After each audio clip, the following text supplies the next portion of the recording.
Okey, so dekat sini dia bagi segitiga bersudut tegak RTS. Okey, jika nilai T sama dengan 13, okey, so ni adalah 13 dan R sama dengan 5. So R ni adalah 5. Cari nilai cos theta.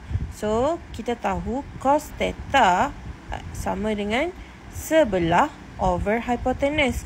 So dekat sini kita ada hypotenuse, tapi sebelah kita tak ada yang ini. Ni sebelah ni hypotenuse. So nak dapatkan yang ini, kita perlu guna formula theorem Pythagoras, which is untuk dapatkan sebelah punca kuasa hypotenuse. Hypotenuse kita adalah 13. So 13 kuasa 2. Okay, tolak dengan 5 kuasa 2.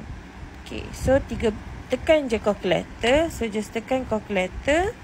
Punca kuasa 13 kuasa 2 tolak dengan 5 kuasa 2. So kita dapat 12. So sebelah kita adalah 12. Okay, and then kita ada sebelah kita adalah 12. S sama dengan 12.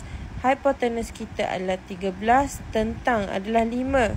So kita masukkan S dekat sini. S sama dengan 12 over hypotenuse adalah 13.